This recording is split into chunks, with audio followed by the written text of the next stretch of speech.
제가 요즘은 교회에서 하는 일이 하나 더 늘었습니다. 예배 전에 제가 안내위원입니다. 혹시 뭐 불편하신 사항이 있으면 저에게 말씀하시면 제가 제 거더 해결해 드리도록 하겠습니다. 오늘 본문은 이스라엘 백성이 광야에서 이제 방황이 거의 끝나가는 지점에 겪게 되는 일입니다. 광야에서 이스라엘 백성들의 특징, 한마디로 말하자면 뭘까요?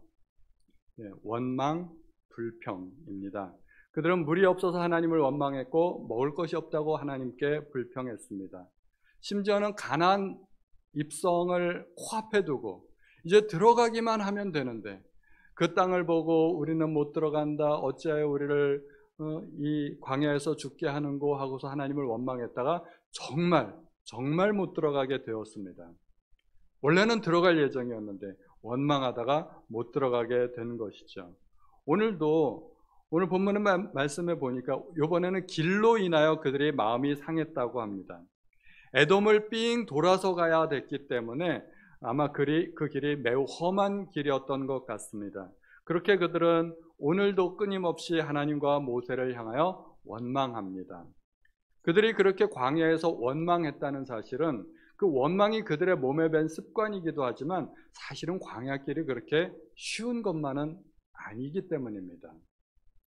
우리가 사는 세상을 광야 같은 세상이라고 이야기합니다. 광야 같은 세상이 어디 만만하든가요? 세상이 참 살기 쉽더라 하는 분 혹시 계신가요? 저는 주변에 그런 분들을 한 번도 본 적이 없어요. 누구나 들어보면 세상이 참 힘들다, 어렵다 그런 이야기만 합니다. 저도 세상이 참 만만치 않은 것 같습니다. 그런데 하나님은 우리에게 뭐라고 말씀하시나요? 범사에 감사하라고 말씀하십니다. 세상이 이렇게 힘들고 어려운 세상을 지나는데 불평하고 원망할 수밖에 없는 환경에서 감사하라는 것이 말이 될까요? 하나님께서 좀 잘못 생각하신 거 아니실까요? 그런데 하나님은 왜 그렇게 생각하셨을까요?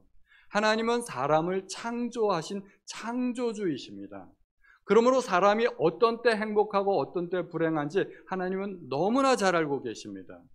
우리가 행복하려면 어떻게 해야 될까요? 하나님께서 늘 감사하라고 말씀하시는 이유는 우리가 감사해야 행복할 수 있기 때문입니다. 행복한 일이 많다면 감사할 수 있겠죠. 그러나 그 행복이 얼마나 오래 갈까요? 우리 자녀들이 좋은 대학 가면 행복하겠죠. 그리고 새 차 뽑는 날 행복하겠죠. 좋은 집에 이사 가는 날 행복하겠죠. 그 행복이 얼마나 오래 갈 수 있을까요? 잠깐뿐입니다. 만약에 우리가 환경 때문에 행복해지려고 한다면 이 세상에는 행복한 일보다 불행한 일이 훨씬 더 많을 것입니다. 행복해서 감사하다고 생각하면 우리는 솔직히 감사한 일이 별로 없습니다. 늘 이스라엘 백성처럼 원망하고 불평하는 것이 당연합니다. 그런데 하나님은 왜 우리에게 감사하라고 하실까요? 감사하면 행복해지기 때문입니다. 감사해야 행복을 누릴 수 있기 때문입니다. 그래서 우리는 하나님의 원리와 세상의 원리가 다르다는 것을 알아야 됩니다. 우리는 세상에서 오염된 내 가치관과 생각을 버리고 하나님의 말씀을 내 가슴속에 주입해서 우리는 계속해서 하나님의 생각으로 우리 자신을 채워야 되는 것입니다. 오늘 본문의 배경은 그 앞장인 민수기 20장입니다. 민수기 20장을 읽다 보면 미리암의 죽음도 나오고 아론의 죽음도 나옵니다. 이미 그들은 광야에서 40년의 생활을 다 보내었습니다. 세대 교체가 완벽하게 이루어졌습니다. 그들은 이제는 더 이상 방황하지 않습니다. 방황을 끝내고 분명한 목적지를 향하여 전진하고 있었습니다. 지금 현재 그들이 있는 곳은 가데스라는 곳입니다. 모세는 가데스에서 동쪽으로 이동해서 에돔을 통과해서 요단강 저편으로, 요단 동편으로 가려고 했었습니다. 가데스 기억나시죠? 출애굽 1세대가 실패했던 곳입니다. 이제 그들은 실패의 자리에 다시 와서 이제 가나안 땅으로 들어가려고 하는데 그들은 직접 북진해서 들어가면 가나안 땅인데 이번에는 가나안 땅으로 직접 들어가지 않고 요단 동편으로 가려고 합니다. 그러면 그 중간에 가로막힌 에돔 땅을 지나야 했습니다. 에돔 땅을 지나서 왕의 큰 길이라는 길로 가야만 했습니다. 이 도로는 요단강 동편의 산악지대를 지나서 남북으로 가로지르는 큰 길입니다. 실제로 왕이 다니는 길은 아니고 그만큼 중요한 도로라는 의미에서 왕의 큰 길 또는 왕의 대로라고 이름을 지었습니다. 이 길은 보통 상인들이 다마스커스와 이집트를 오가면서 무역을 할 때 사용되던 길이었습니다. 가운데 저 파란 길로 표시된 그 길이 사해바다가 보이고 아래쪽에 조그맣게 파란 게 보이는 것이 그 홍해입니다. 홍해에서부터 사해바다 오른쪽까지 쭉 직진하는 그 무역로가 바로 왕의 대로입니다. 상인들이 많이 이용하던 길이었기 때문에 잘 닦여져 있고 평탄한 길입니다. 그런데 그 오른쪽 길에 또 하나의 길이 있는데 그 길은 사막대로이고 광야길입니다. 이스라엘 백성은 쉽고 빠른 길로 가려고 했는데 예기치 않게 어려운 길을 만나게 된 것입니다. 그러자 이스라엘 백성이 또 원망하게 됩니다. 민수기 21장 5절 다 같이 한번 읽어보겠습니다. 시작. 어찌하여 우리를 애굽에서 인도해내어 이 광야에서 죽게 하는가? 이곳에는 먹을 것도 없고 물도 없도다. 우리 마음이 이 하찮은 음식을 싫어하노라. 이제 출애굽 2세대인데 그들도 똑같이 불평하는 것을 보면 참 원망은 쉽게 사라지지 않는다 하는 생각을 갖게 됩니다.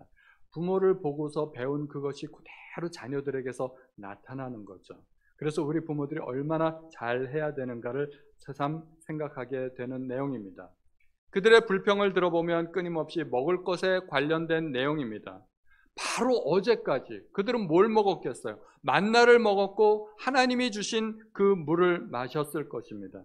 물이 없다고 원망했을 때 하나님은 쓴 물을 단물로 바꾸어 주셨고 바위를 갈라서 생수도 내려주셨습니다. 또 배가 고프다고 하나님 앞에 원망했을 때 하나님은 만나를 주셨고 메추라기도 주셨습니다. 그런데 이제는 그 만나를 향하여서 이 하찮은 음식이라고 하면서 그 만나가 지긋지긋하다는 것입니다. 그러므로 그들은 이제 먹을 것이 없다는 말은 정말로 먹을 것이 없다는 말이 아닙니다. 굶어 죽게 생겼다는 말이 아니고 이제는 만나 말고 다른 것 좀 먹어봤으면 좋겠다 하는 말입니다. 그러므로 그들이 죽겠다 하는 말은 사실이 아닙니다. 절대 사실이 아닙니다. 과장해서 그렇게 표현하는 것입니다. 이러한 백성들의 불만에 대해서 하나님이 징계를 내리셨습니다. 그 징계를 통해서 오늘은 우리가 한 3가지 정도 교훈을 살펴보고자 합니다. 놋뱀은 무엇인가? 하나님이 불뱀을 보내셨죠. 불뱀을 보내어서 순식간에 많은 사람들이 그 뱀에 물려서 죽게 되었습니다. 진영이 아수라장이 된 것이죠. 만약에 우리 예배당에 뱀 한 마리만 나타났으면 우리 예배 드릴 수 있을까요? 난리가 나겠죠. 예배 못 드립니다. 이스라엘 진영도 마찬가지예요. 갑자기 뱀들이 나타나기 시작하니까 온 진영이 아수라장이 된 겁니다. 그리고 뱀에 물리게 됐고 많은 사람들이 죽게 되었습니다. 그들은 뉘우치면서 모세를 향하여 그 뱀이 떠나가기를 구했습니다. 모세가 그들을 위해서 기도했을 때 하나님은 아주 특별한 지시를 하나 내려주셨습니다. 이상한 처방입니다. 불뱀을 만들어서 장대에 매달아라. 그것을 보는 자마다 살리라.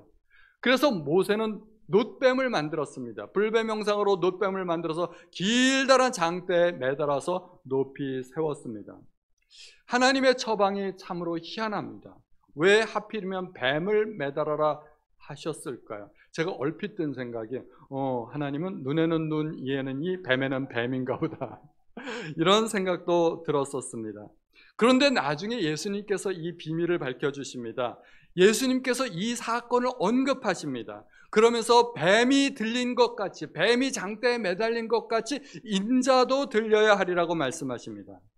모세가 들었던 뱀에 대해서 예수님께서 이렇게 해석하십니다. 요한복음 3장 14절 다 같이 모세가 광야에서 뱀을 든 것 같이 인자도 들려야 하리니.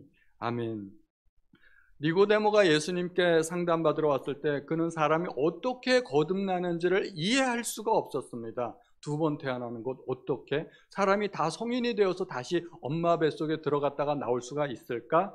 그러나 그때 주님은 모세가 광야에서 뱀을 들었던 것처럼 예수님도 인자도 높이 들려야 한다고 말씀해 주셨습니다. 그리고 이 말씀은 실제로 예수님께서 십자가에 달리실 때 완벽하게 이루어졌습니다. 모세는 장대를 이용해서 뱀을 높이 쳐들었고 예수님은 십자가에 달려져 높이 들려졌다는 것입니다. 예수님은 왜 십자가에 달리셨어야 했을까요? 요한복음 3장 15절에 이렇게 설명하고 있습니다. 다 같이 이는 그를 믿는 자마다 영생을 얻게 하려 하심이니라. 장대에 매달린 뱀이나 십자가에 달린 예수님이나 그 역할이 똑같았다는 것입니다. 생명을 주려는 것입니다. 광야 이스라엘 백성은 놋뱀, 즉 십자가를 쳐다보고 생명을 얻었고 오늘날에는 사람들이 십자가에 달리신 예수님을 바라보고 영생을 얻을 수 있게 된다는 것입니다. 모세는 자기가 뭘 만들었는지도 몰랐어요. 길다란 장대 끝에다가 뱀을 얽히설키 만들었는데 그것이 사실은 십자가의 형상이었다는 것입니다. 백성들도 자기들이 뭘 보는지 모르고 저기 뭔가 있나 보다고 보라고 하니까 봤는데 병이 나은 거예요. 그것은 바로 십자가였습니다. 뭘 봤는지 모르지만 백성들은 사실은 십자가를 바라보았다는 것입니다. 구약의 사건들은 오늘날 우리를 위한 상징이고 모형들이 많습니다. 구약에는 모든 것들이 다 그렇게 모형화되어 있습니다. 특히 성경은 예수 그리스도에 관해서 집중적으로 설명하고 있다고 말씀하고 있습니다. 요한복음 5장 39절 다 같이 너희가 성경에서 영생을 얻는 줄 생각하고 성경을 연구하거니와 이 성경이 곧 내게 대하여 증언하는 것이니라. 아멘. 그러므로 우리가 성경을 제대로 읽는 방법은 성경을 읽으면서 예수님의 모습이 이 성경에 어떻게 나타나 있는가, 우리가 신앙생활을 하면서 하나하나 깨달아 알아가는 것이 곧 신앙생활이라고 할 수 있을 것입니다. 이제 다시 민수기로 돌아가 보면 하나님은 모세에게 놋뱀을 장대에 매달아 백성들이 쳐다보게 했습니다. 그것은 백성들이 독사에 물려 고통받고 있을 때 살 수 있는 유일한 방법이었습니다. 그래서 8절에 보면 살리라 하나님께서 말씀하셨고 9절에 결과가 나와 있습니다. 본즉 살더라. 유일한 조건이었습니다. 아무것도 없습니다. 어른이나 아이나 구분이 없었습니다. 남자나 여자나 구분이 없었습니다. 재산이 많건 적건 아무런 상관이 없었습니다. 많이 배웠건 적게 배웠건 그것도 아무런 상관이 없었습니다. 외모도 상관이 없었습니다. 하나님이 요구하신 유일한 한 가지 조건, 그것은 오직 놋뱀을 바라보는 것이었습니다. 모세가 만들었던 놋뱀은 장대에 높이 메어 달렸습니다. 그래서 이스라엘 진영 가운데 사람이 어디에 있건 누구나 그 뱀을 쳐다볼 수 있었습니다. 보물찾기 하듯이 숨겨진 그 놋뱀을 찾아 이리저리로 헤매고 다닐 필요가 없었습니다. 놋뱀을 찾기 위해 풀어야 하는 비밀 암호 같은 것도 없었습니다. 놋뱀을 바라볼 수 있는 이 자격이라는 것이 정말 아무것도 없는 것입니다. 하나님은 불뱀에 물려 죽어가는 누구나가 놋뱀을 바라볼 수 있도록 구원의 길을 쉽게 열어주셨습니다.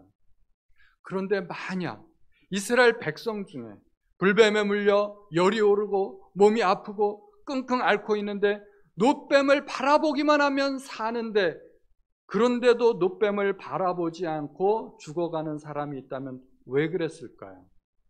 그것은 오직 자기의 생각과 고집 때문입니다. 저 놋뱀 따위가 어떻게 나를 살릴 수 있겠어? 내가 약 먹고 몸이 나아야지. 저 놋뱀을 바라본다고 해서 내가 어떻게 회복될 수가 있겠어? 끝까지 자기 생각을 고집하고 자기의 생각을 버리지 않기 때문에 낫지 못하는 것입니다. 잘못된 고집입니다. 하나님께서 어려운 거 명하시지 않으셨지 않습니까? 병이 낫기 위해 주사를 맞으라는 것도 아니고, 병이 낫기 위해 무슨 수술을 받으라는 것도 아니고, 병이 낫기 위해 무슨 약을 먹으라는 것도 아니고, 금식기도 하라는 것도 아니고, 그냥 보기만 하면 된다는데, 오직 누구나 어디서나 볼 수 있는 놋뱀을 그냥 보기만 하면 되는데도 만약에 거절하는 사람이 있다면 그는 자기의 생각 때문에 죽음을 면치 못할 것입니다.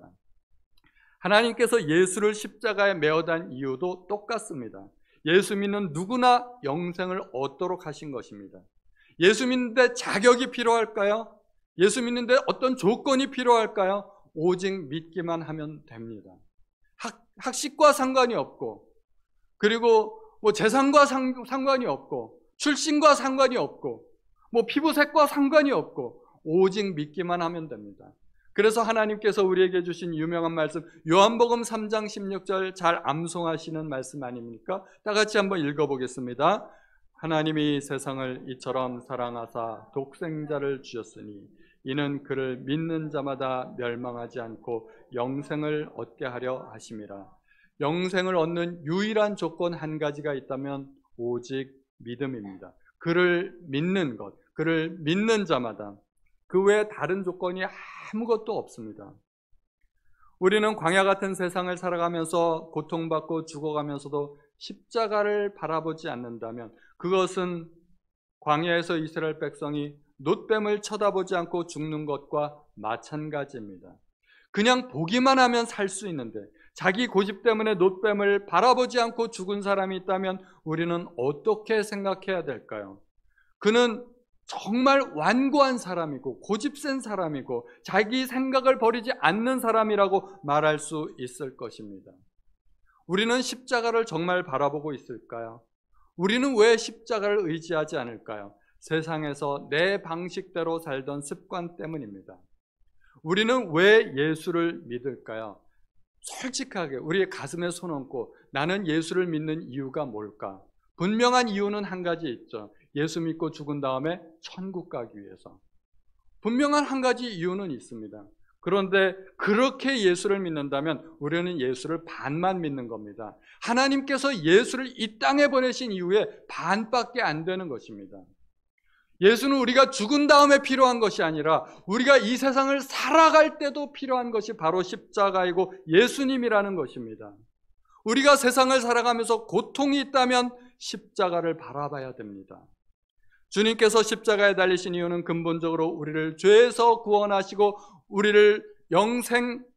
우리에게 영생을 주시기 위함이기도 하지만 또한 십자가에서 우리의 모든 고통과 문제를 해결하시기 위함입니다. 이사야서 53장 5절 다 같이요. 그가 찔림은 우리의 허물 때문이요 그가 상함은 우리의 죄악 때문이라. 그가 징계를 받음으로 우리는 평화를 누리며 그가 채찍에 맞음으로 우리는 나음을 받았도다. 그가 징계를 받음으로 우리가 평화를 누리고 그가 채찍에 맞음으로 우리가 나음을 받았도다. 우리는 평화를 누릴 수 있어야 됩니다. 우리는 나음을 얻어야 됩니다. 십자가는 우리가 이 세상을 살아가는 동안에도 우리가 그 능력을 체험할 수 있어야 하는 것입니다. 민수기에 이스라엘 백성 중에 불뱀에 물려 고통받고 죽어가는데 놋뱀을 끝까지 쳐다보지 않는 사람, 어리석은 사람입니다. 완고한 사람입니다. 어려운 일도 아닌데 그렇게 하지 않겠다는 것은 자기의 생각 때문에 고집 때문에 결국 죽겠다는 것입니다. 그런데 사실은 우리도 마찬가지입니다. 구약의 이스라엘 백성의 모습은 신약에서 우리 성도들의 모습을 똑같이 생각하면 됩니다. 이스라엘 백성의 모습이 남의 모습입니까? 바로 우리 이야기입니다. 우리가 성경에 나와 있고 글로 읽으니까 남의 이야기처럼 보이지만 사실은 우리 이야기와 똑같다는 것입니다. 이 세상을 살아가면서 고통 없는 사람이 어디 있겠습니까? 우리에게도 똑같은 고통이 있는데 우리도 십자가를 바라보지 않습니다. 우리 문제를 주님 앞에 갖고 가지 못합니다. 우리는 날마다 성경을 읽고 하나님의 뜻을 알아가면서 기도하면서 십자가를 바라봐야 됩니다. 십자가를 바라본다는 이야기는 하나님과 연결이 되어 있다는 이야기입니다. 하나님과 소통이 된다는 이야기입니다. 하나님의 음성을 들어야 되고 하나님의 뜻이 무엇인지 깨달아 알아야 되고 나의 문제를 하나님 앞에 아뢰을 수 있어야 됩니다. 그것이 십자가를 바라보는 것입니다. 그런데 우리는 십자가를 바라보지 않고 여전히 내 문제를 혼자 끌어안고 혼자서 끙끙 앓고 있습니다. 이것이 얼마나 어리석고 원통한 행위이겠습니까? 그리고 얼마나 완고한 행동이겠습니까? 우리는 십자가를 바라봐야 됩니다. 하나님과 연결되어 있어야 됩니다. 기도해야 됩니다. 성경을 묵상하고 십자가에서 들리는 음성에 순종하시기 바랍니다. 십자가를 본다는 것은 여러분들이 그냥 멍하니 이 뒤에 있는 십자가를 쳐다보기만 하라는 이야기가 아닙니다. 구약의 그 모습은 우리에게 상징적인 의미가 있는 것입니다. 그 상징을 구약 백성들도 잘 몰랐지만 사실은 우리도 잘 모르는 경우가 많아요. 그 이야기가 우리 이야기라면 우리는 날마다 기도해야 됩니다. 하나님의 말씀을 읽어야 됩니다. 묵상해야 됩니다. 그리고 하나님과 연결되어 있어야 됩니다. 십자가를 의지해야 됩니다. 놋뱀의 그 의미가 우리에게 또 하나 주는 메시지는 이것이 임마누엘의 예수님이라는 것입니다.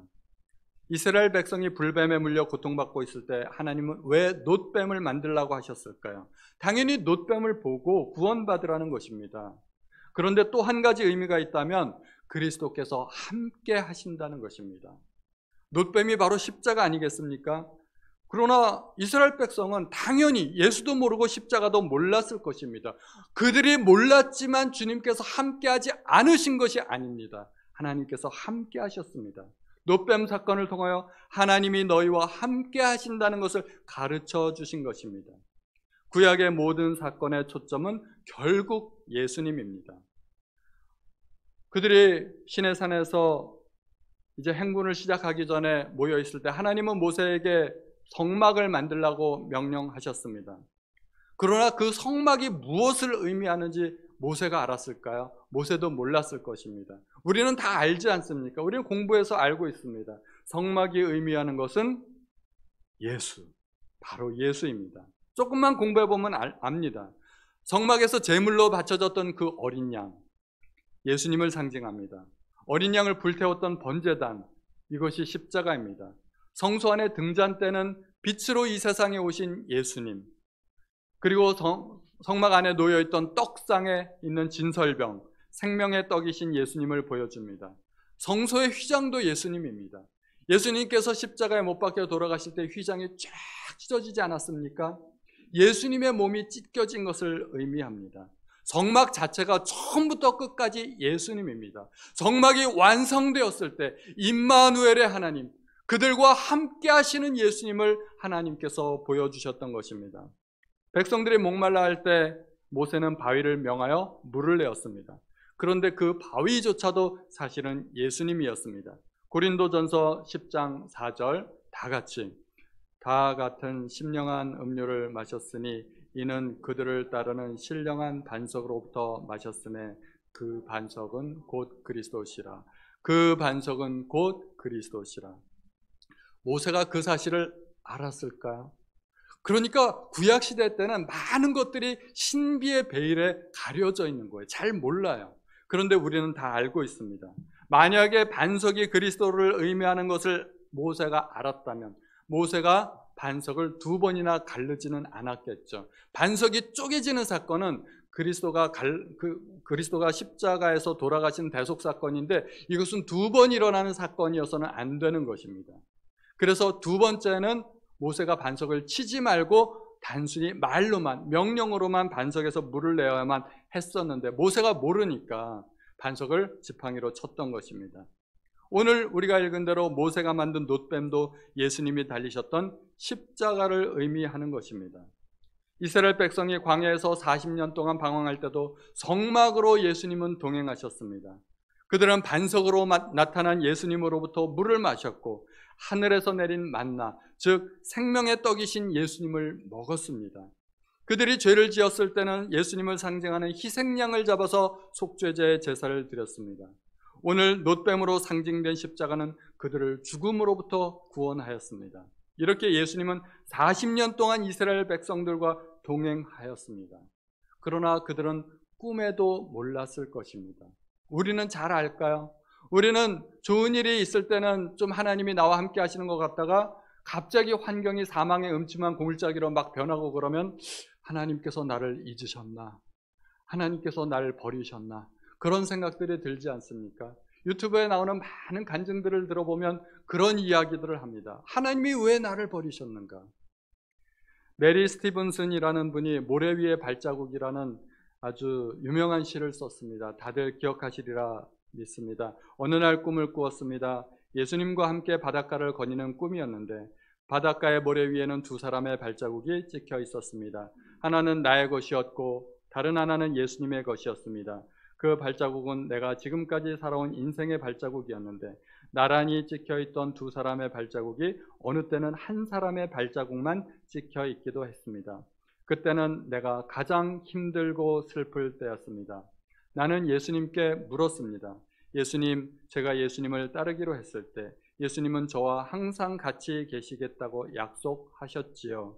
그런데 제가 가장 힘들고 슬플 때 왜 저 혼자만 버려두셨습니까? 예수님은 대답했습니다. 나의 귀하고 소중한 아이야, 나는 너를 사랑했고 너를 떠난 적은 한 번도 없었단다. 내가 슬플 때나 외로울 때, 고통당할 때도 내가 본 한 사람의 발자국은 바로 내 발자국이란다. 내가 어려움을 당할 때 내가 너를 등에 업고 걸었느니라. 참 감동이 되는 시입니다. 예수님과 우리는 늘 동행하는 줄 믿으시기 바랍니다. 저는 요즘 매일 저녁 아내와 함께 송도 누리공원을 한 바퀴씩 돕니다. 집 앞에서 시작해서 공원 저 끝까지 한 바퀴 돌고 오면 딱 1시간 걸립니다. 그런데 1시간씩 산책을 하면서 아내하고 이런저런 많은 이야기들을 나누게 됩니다. 그러면 1시간이 금방 갑니다. 언제 1시간이 갔는지 모르게 막 얘기에 몰입하다 보면 1시간이 후딱 갑니다. 그렇게 산책을 하니까 건강도 좋아지고 정신도 맑아지고 또 아내하고 많은 대화를 할 수 있어서 참 좋았습니다. 그런데 지난주에 금요일 신유 집회를 하느라고 제가 3일 금식을 하면서 산책을 못했습니다. 그런데 아내가 혼자서라도 이제 익숙해지니까 좋은 거죠. 혼자서라도 산책을 하려고 나갔다가 3분의 1도 못 가서 그냥 돌아왔답니다. 혼자서 어두운 저녁길을 걷다 보니 무섭기도 하고 지루하기도 하고 힘들었던 것이죠. 1시간만 산책을 하는 것도 혼자 하는 것과 누군가 같이 하는 것은 전혀 같지 않습니다. 함께 하면 쉬운 일도 혼자 하면 정말 어렵게 느껴질 수가 있습니다. 그냥 하면 되는데 안 되는 겁니다. 어렵게 느껴지는 것입니다. 그래서 백지장도 맞들면 낫다는 그런 말이 있지 않겠습니까? 우리는 광야 같은 인생길을 살아가면서 아무리 혼자 있는 것 같아도 주님이 동행하신다는 사실을 기억해야 됩니다. 내가 힘들 때 주님은 옆에서 아파하십니다. 내가 외로울 때도 주님은 묵묵히 옆에 계십니다. 내가 기쁜 일이 생길 때 주님은 옆에서 함께 기뻐하십니다. 동행하시는 예수님을 바라보시기 바랍니다. 놋뱀은 무슨 능력이 있었길래 놋뱀을 쳐다보면 병이 딱 나았을까요?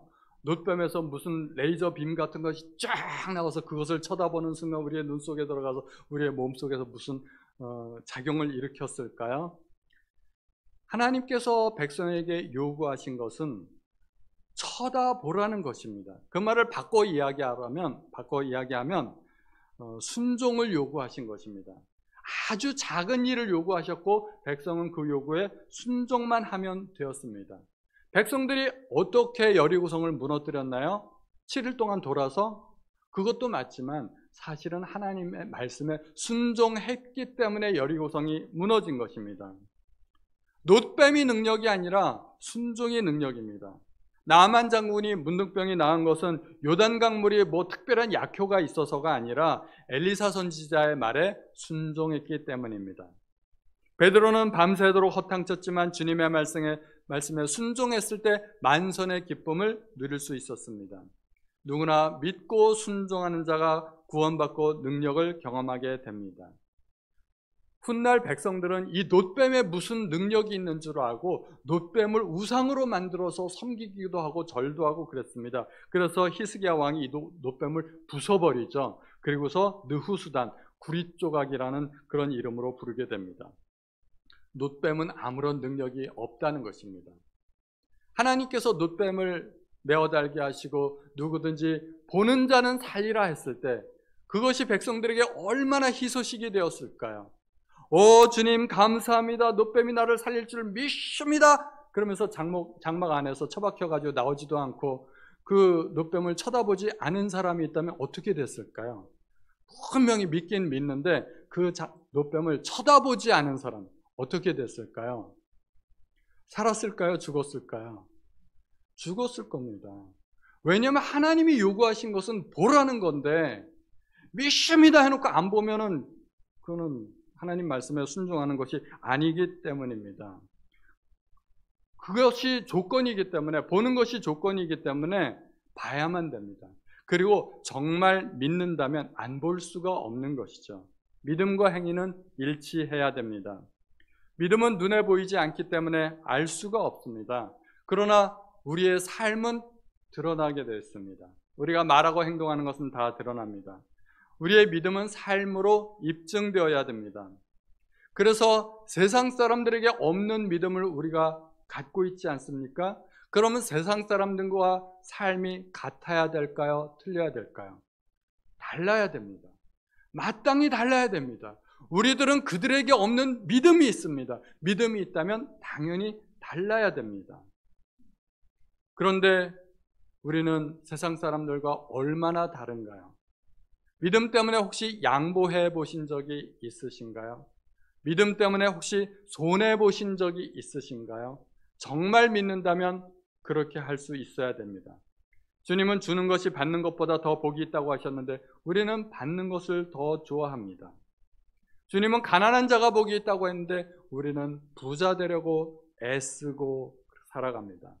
믿기는 하지만 순종하지 않는다면 죄송하지만 그 믿음은 아무것도 아닙니다. 가짜 믿음입니다. 우리에게 정말 믿음이 있다면 믿음대로 살아갈 수 있어야 됩니다. 우리가 놋뱀을 믿는다면 놋뱀을 바라봐야 할 것이고 십자가를 믿는다면 십자가를 의지해야 된다는 것입니다. 독사에 물렸던 이스라엘 백성은 고통 중에 신음하며 죽어갔습니다. 그들은 자기들이 죽어가고 있다는 사실을 알았습니다. 뱀에 물린 사람이 열이 펄펄 끓고 조금 있다가 죽고 자기도 열이 펄펄 끓고 있으니 나도 조금 있다간 저 사람처럼 되겠구나. 그들은 자기의 증상을 알았고 내가 죽어가고 있다는 사실을 알았습니다. 그런데 오늘날 현대인들은 이 죄라는 불뱀에 물려 고통 중에 신음하며 죽어가고 있으면서도 그 사실을 모르고 있습니다. 이 세상에 얼마나 많은 죄가 있습니까? 또 이 세상을 살아가는 것이 얼마나 고통스러운 일입니까? 오죽하면 인생을 고통의 바다라고 했겠습니까? 먹고 살기 위해서 정말 뼈가 빠지도록 일해야 되고 과도한 경쟁 속에서 스트레스 속에서 신음해야 됩니다. 그렇게 현대인들은 하루하루를 죽음을 향해 달려가고 있습니다. 그런데 죽어가고 있다는 사실조차 깨닫지 못하고 내가 병들었다는 사실조차 깨닫지 못하고 있는 것입니다. 이 고통 많은 세상에서 하나님은 모든 사람이 구원받기를 원하고 계십니다. 그래서 아무 조건 없이 누구나 구원받을 수 있도록 모든 사람의 죄를 용서하기 위해 예수를 십자가에 못 박으셨습니다. 구원받을 수 있는 아무런 자격이 필요 없음에도 불구하고 예수를 믿지 않고 죽음의 길을 선택하는 것은 오직 자기 생각과 자기 고집 때문입니다. 우리들은 어떻게 해야 될까요? 그저 바라만 보면 되는 것을 쓸데없는 고집 때문에 거부하시겠습니까? 우리는 놋뱀으로 상징된 십자가를 바라봐야 됩니다. 그것은 생명을 얻는 것이고 구원받는 것입니다. 또한 죽음의 고통으로부터 자유롭게 되는 것입니다. 놋뱀을 바라본다는 것은 1차적으로는 믿음이지만 그것은 또한 순종을 의미합니다. 주님 앞에 순종해야 우리가 모든 고통으로부터 자유롭게 됩니다. 우리가 순종해야 될 말씀이 이 성경에 빼곡하게 적혀 있습니다. 창세기 1장 1절부터 마지막 요한계시록까지 모두가 우리가 순종해야 될 말씀이지만 그 중에 한 말씀을 제가 추천해 드린다면 한 말씀을 드리겠습니다. 마태복음 6장 33절 다 같이 한번 읽어보겠습니다. 너희는 먼저 그의 나라와 그의 의를 구하라. 그리하면 이 모든 것을 너희에게 더하시리라. 아멘. 제가 도전해 드립니다. 우선순위의 문제를 먼저 순종해 보시기 바랍니다. 내 시간, 내 재물, 내 모든 열정, 일단 우선순위가 하나님 앞에 있습니다. 하나님께 먼저 드리고 그 다음에 남는 것이 내 것이라고 생각하시기 바랍니다. 하나님께서 주시는 놀라운 치유의 은총이 우리 성도님들에게 함께 하실 줄 믿습니다.